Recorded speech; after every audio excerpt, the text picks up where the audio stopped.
আপনারা এই যে দেখতেছেন কালাবৃত্তটা এখানে কিন্তু আপনারা হাজিরাটা দেখতে পারবেন।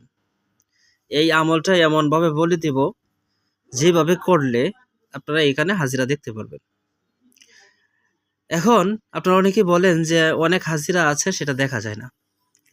আসলে দেখুন, সবাই যদি সব বিষয় জানতো বা সবকিছু দেখে ফেলতো তাহলে তো আর এসব কাজের প্রয়োজন ছিল না, তাই না? সবাই যদি ডাক্তার হয়ে যায় তাহলে রুগী হবে কে? একটা কথা আছে না? যাক, যারা সুন্দরভাবে ভিডিওটা শেষ পর্যন্ত শুনবেন, দেখবেন, তারাই কিন্তু এই আমলটা করতে পারবেন। কারণ আমার এই কথার ভিতরে হয়তোবা অনেক কিছু গুরুত্বপূর্ণ কথা থাকবে, আপনি মিস করবেন, পরে হয়তো হবে না। এইজন্য ভিডিওটা শেষ পর্যন্ত দেখবেন। আর যারা এখনও আমার এই ভিডিওটাতে লাইক, কমেন্ট, শেয়ার করেননি, তারা কিন্তু লাইক, কমেন্ট, শেয়ার করে দিবেন। আর এই আমলটা আমি এখন বুঝাইয়া দিচ্ছি। আগে এটা লেখাটা আগে শিখেন, হ্যাঁ? লেখাটা শিখার পরে এটা কিভাবে কি করবেন সেটা বলে দিচ্ছি।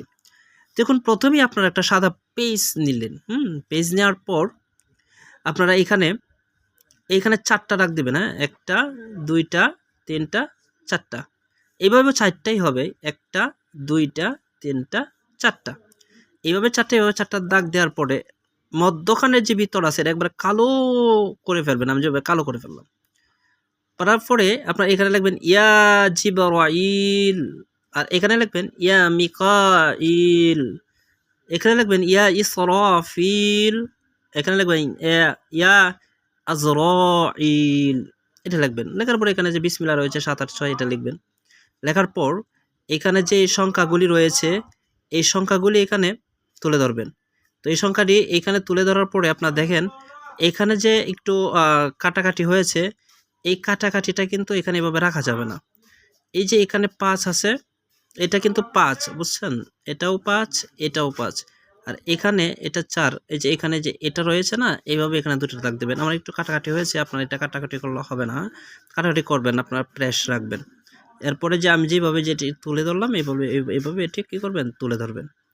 ঠিক আছে? তো এইভাবে সেম লেখা হয়ে যাওয়ার পর দেখেন এটা লিখবেন কিন্তু ঠিক কখন লিখবেন জানেন? প্রথম ১৪ দিন, হ্যাঁ? আপনারা ইয়া কাবিরু ১১ বার করে ১৪ দিন কিন্তু ইয়া কাবিরু পড়বেন। তো এই ইয়া কাবিরু ১৪ দিন পড়ার পর এবং মনে রাখবেন ইয়া কাবিরু পড়ার আগে ১১ বার দুরূদ শরীফ এবং ইয়া কাবিরু পড়ার পর ১১ বার দুরূদ শরীফ। এইভাবে ১৪ দিন হওয়ার পর আপনি কিন্তু একজন আমেল হিসেবে কবুল হয়ে যাবেন, একজন আমেল হয়ে যাবেন। তখন আপনারা কিন্তু এই জিনিসটা এভাবে লিখবেন। লেখার পর আপনারা এর আগে একটা কথা বলে দেই, আমরা কিন্তু একাধিক হাজিরার ভিডিও দিব, সেজন্য ভিডিওটা কিন্তু সাবস্ক্রাইব করে নেবেন। আমরা একাধিক ভিডিও, আরও অনেক ভিডিও দিব, সহজ ভিডিও আসবে আপনাদের জন্য। এটার চেয়েও হয়তোবা আরও কোনো সহজ ভিডিও চলে আসবে আপনাদের জন্য। তো এইভাবে যখন এটা লেখা হবে, তো লেখা হওয়ার পর আপনি যদি কোনো ছোট বাচ্চারে দেখাতে চান, সবচেয়ে উত্তম হয় ছোট কোনো বাচ্চারে দেখাইলে, ঠিক আছে? তো বাচ্চার উপরে কি করবেন? ১১ বার দুরূদ শরীফ পড়বেন, পইড়া বাচ্চার উপরে ফু দিবেন। আবার ইয়া খাবিরু এটা ১১ বার পড়ে বাচ্চার উপরে ফু দিবেন। আবারও ১১ বার ইয়া খাবিরু বাচ্চার উপরে ফু দিবেন। দেওয়ার পরে বলবেন যে এইখানে দেখো। মনে রাখবেন এইটা যখন চিত্রটা আঁকবেন তার আগে কিন্তু নিয়ত করবেন আপনি কোন কারণে করতেছেন। এই কারণটা নিয়ত করবেন। করার পরে আপনার এটা লিখবেন। লেখার পরে বাচ্চার শরীরে ফু দিবেন। বাচ্চা এখানে বলবেন এখানে দেখো বাবা কি দেখা যায়। আর এটা বাচ্চা ছাড়া আপনারাও কিন্তু দেখতে পারবেন যদি আপনি ভালো একজন আমেল হয়ে থাকেন। তো প্রিয় বন্ধুরা, এই আমলটা করতে গেলে কোনো হুজুরের পরামর্শ লাগবে, অর্থাৎ তাদের অনুমতি লাগবে। কোনো হুজুরের কাছ থেকে অনুমতি নিয়ে নিবেন। আর যদি কোনো হুজুরের কাছে অনুমতি নিতে না পারেন তাহলে আমার সাথে যোগাযোগ করতে পারেন। নিচে আমার ডেসক্রিপশন বক্সে আমার দেওয়া লিঙ্ক থাকবে, অথবা আমাদের ইউটিউব চ্যানেলের হোমে রয়েছে। আমাদের ইউটিউব চ্যানেলের ভিতরে ঢুকে দেখবেন এখানে আমাদের সাথে যোগাযোগ করার লিঙ্ক রয়েছে। আর ভিডিওটা শেষ পর্যন্ত দেখার জন্য আপনাকে অসংখ্য ধন্যবাদ।